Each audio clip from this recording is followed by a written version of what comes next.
All right, so now that you have some background information on correlation and regression, let's run through this with Minitab Express.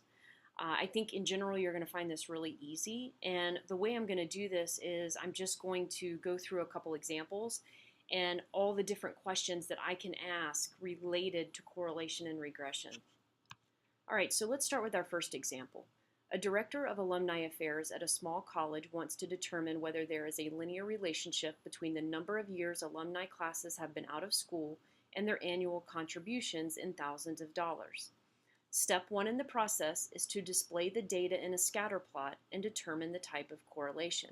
So remember, with a scatter plot, we can pick up one of four types of correlation. We can say negative linear, we can say positive linear, we can say non-linear, and we can say no linear correlation. All right, so we want to do a scatter plot, and let's go over to Minitab now. And we've got our data here, years and contribution. So how do we go about doing a scatter plot? Well, we go under graphs, and we go down to scatter plot. And what we want here is just a simple scatter plot. And we need to know our x and our y. And I think this is probably the most difficult part for the student, is getting the right x and the right y. The y is what's being predicted. The y is what we want to predict. And so what do we want to predict here is the contribution, right? The annual contribution. And what are we trying to do to predict it? So what is the predictor? And the answer is years out of school. All right, so we've got our x and our y, and we can say okay. And we get our scatter plot, and we can take this scatter plot back over to PowerPoint. All right, and so how would we describe this scatter plot? And what I'm hoping you're saying is that that is clearly negative linear. All right, it looks like a negative linear correlation. So since there appears to be some correlation, what we want to do next is calculate the correlation coefficient. And by calculating little r, or the correlation coefficient, we can discuss the strength and direction of the correlation. So again, let's go back over to Minitab. So how do we calculate correlation? We go under regression, and under regression, notice the first thing we see is correlation. So we choose correlation. And what variables do we want to correlate? And we just put in our years and we put in our contribution. We will always leave it on Pearson correlation. And we can say okay. And notice here, this is our little r. So this negative 0.907790 is our correlation coefficient. But we also get a p-value of 0.0047. So what this p-value is saying is that there is significant correlation. All right, that is a small p-value. It's less than alpha. So it's saying that there is significant correlation. So we can take this back over to PowerPoint. And we've got our correlation coefficient there of negative 0.907790. So what would be the strength and direction for this correlation coefficient? All right, and what we want to say here is that it is a strong negative linear correlation. All right, so on the exam, I'll be looking for all four of those words. So strong negative linear correlation. All right. So since there is strong negative linear correlation, what we want to do next is actually write the regression line. All right, so we want to come up with a line that is in the form y equals mx plus b. All right, so we go over to our Minitab, and under regression, we want to choose simple regression. All right, and again, we need to know our x and our y. Y is the contribution, that's what is being predicted. And what is going to be predicting contribution, so what is the predictor, is years out of school. We will always leave it on linear, and we can disregard options and graphs and simply say okay. All right, and notice with our output, we get an ANOVA. And notice that this p-value here, 0.0047, matches the p-value we saw under correlation. That is not by chance. That's what will happen with simple linear regression. All right. Notice that it's also the p-value down here on years. So again, we get an ANOVA. We get a model summary with r squared, which we will be talking about interpreting r squared later on. We get a coefficients table. All right, and we get a p-value on the constant or intercept term. and we get a p-value on the slope for years. And then Minitab gives us our regression equation. So notice this is in the form y equals b, well here it's b minus mx. So here 12.876 is our y-intercept or constant term, and negative 0.37987 is the slope on years. Okay, so again we can take this back over to PowerPoint, and we've got our regression line according to Minitab. All right, so what can happen next? Well, next I can ask you if the slope is significant, and if so, I can ask you to interpret the slope. All right, so let's go back over to Minitab, and we want to grab the p-value on the slope. So we grab 0.0047 from the slope. All right, and since 0.0047 is less than alpha, the slope is significant. So what you're looking at here is, if you want to know what the null and alternative would be, the null would say the slope is equal to 0, and the alternative would say the slope is not equal to 0. And so here, because the slope is not equal to 0, it's synonymous to say that the slope is significant. So since it is significant, we want to interpret it. And kind of the rule for interpreting is that, remember, and this goes back to rise over run, so we take the slope as the change in y for each additional x. All right, so what I'm going to say here is that for each additional x, y changes by the slope. Okay, so for each year the alumni is out of school, the contribution goes down by 0.38 thousandths of dollars. Okay, so again, that's in the form of for each additional x, y, the contribution changes by the slope. All right, I could also ask you if the intercept is significant, and if so, we can interpret the intercept. So we go back over to Minitab, and we want the p-value on the constant term. So now we want the 0.0002, and we take that back over to PowerPoint. And since 0.0002 is less than alpha, the slope is significant. Here again, the null would say the intercept is equal to 0, and the alternative would say the slope is not equal to 0. So, or not the slope, the intercept is not equal to 0. So here the intercept is significant or significantly not equal to 0. So how do we go about interpreting the intercept? Well, a y-intercept occurs where x is 0. So what we're going to say is that when x is 0, the y-intercept is the constant term. Okay? So when the student first graduates, the contribution is 12.876 thousandths of dollars. All right, so again, when x is 0, so when the student first graduates, y, the contribution, is the constant term, which is 12.876 thousandths of dollars.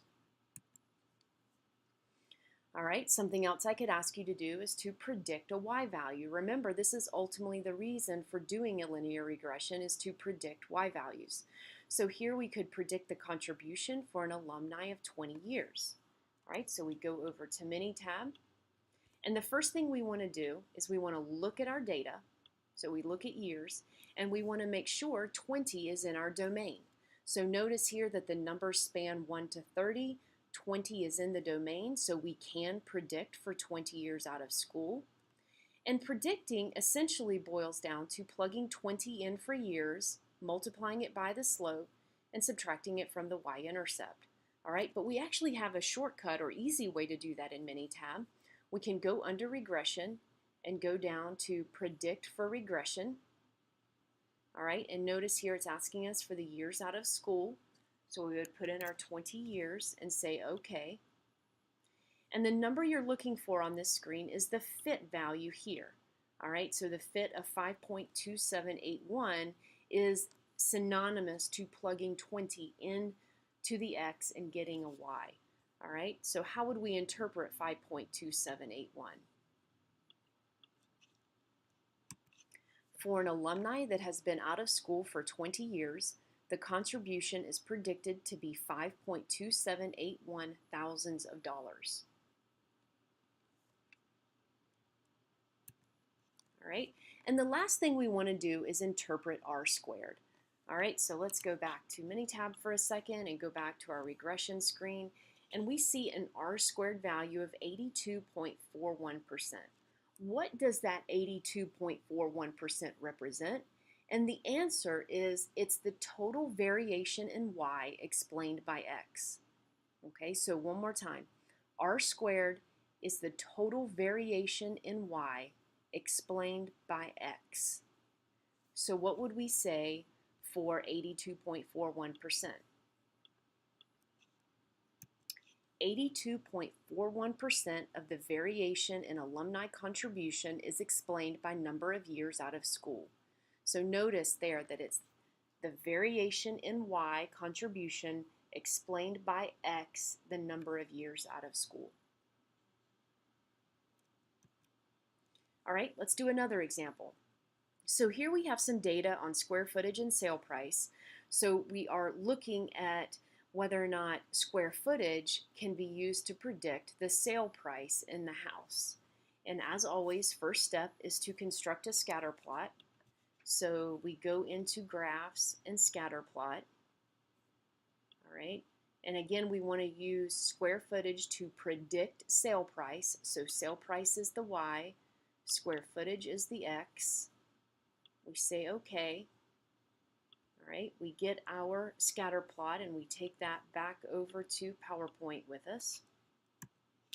All right, so how would we describe this? And what I hope you're saying is positive linear correlation. There does appear to be a positive linear correlation there. All right, now we want to calculate the correlation coefficient and discuss the strength and direction. All right, so we want to calculate little r. So we go into regression, correlation. We put in square footage and sale price and say okay. And we get our r of 0.924320. Again, notice the p-value is a significant p-value. It's smaller than alpha, saying that there is in fact significant linear correlation. So we want to interpret this 0.92432, right? So we go back over to PowerPoint and we take our 0.92432 and describe it as strong positive linear correlation. All right, so again, on the exam, you'll need all four words: strong positive linear correlation. All right, next we want to write the equation of the regression line. So again, we go over to Minitab. Under regression, we want to run a simple regression. We put in our y of sale price, our x of square footage, and we can say okay. All right, we can scroll down to our regression equation. All right, and so we want to copy this and take this over to PowerPoint. So we've got y, the sale price, equals negative 50.03, our constant term, plus 0.12270, which is the slope, times x, the square footage. All right, so we get that over here in PowerPoint. So we've got our line. Now what do we want to do next? All right, next we want to see, is the slope significant? If so, interpret the slope. So we need the p-value on the slope. All right, so we go over here to square footage in our coefficients table, and we get the p-value of 0.0029. All right, so we take that back over to PowerPoint. So since 0.0029 is less than alpha, the slope is significant. It is not equal to 0. All right, so we want to interpret it. All right, so how do we go about interpreting it? For each square foot increase in the house, so for each additional x, y, the sale price, goes up by $122.70. All right, so notice here that I changed our number a little bit. You would read the slope as 0.12270. So why did I move the decimal to the right 3 times? Well, the reason is, if we look at sale price, these numbers have been divided by 1,000, right? I mean, a house doesn't sell for $174.90. We know that's really $174,900, right? So because this data has been divided by 1,000, I am multiplying my answers by 1,000 here to get an accurate representation. I could have also said for each square foot increase in the house, the sale price goes up by 0.1227 thousands of dollars. Okay, just like we did in the last example. Okay, what do we want to do next? All right, well, what comes next is the intercept. So is the intercept significant? If so, we want to interpret it. So let's go back over to Minitab, and we get our p-value on the constant term, which is 0.2798. All right, and so how does 0.2798 compare to alpha? Well, it's greater than alpha, so the intercept is not significant. All right, so we don't want to waste our time interpreting it because, again, it's not significant. We're basically saying the intercept is same thing as saying 0. All right, we want to predict the expected sale price for a house with 1,450 square feet. Notice the first thing we do is we look at our x's here. 1,450 is in our domain, so we can interpret, or we can predict for 1,450 square feet. So we go over to Minitab, we go to Regression, Predict for Regression. All right, it's asking for the square footage, so we type in 1,450 and say OK. And we get our fit value of 127.88. All right, so we take that over to PowerPoint. So for a house with 1,450 square feet, we predict the sale price to be $127,880. Notice again, I multiplied by 1,000. It's perfectly fine if you were to say for a house with 1,450 square feet, we predict the sale price to be $127.88 thousands of dollars. All right, predict the expected sale price for a house with 3,000 square feet. So again, we look in our x's and we're looking to see if 3,000 is in our domain. Oops, 3,000 is not in the domain, right? 3,000 is outside of anything we use to create this line. And so we cannot predict for 3,000 square feet because it's outside our domain. All right, and then the last thing we want to do is interpret R squared. So we go back over to Minitab to our simple regression results, and we see an R squared of 85.44%. And again, remember that represents the total variation in Y explained by X. All right, so what do we say? We say 85.44% of the variation in sale price is explained by square footage.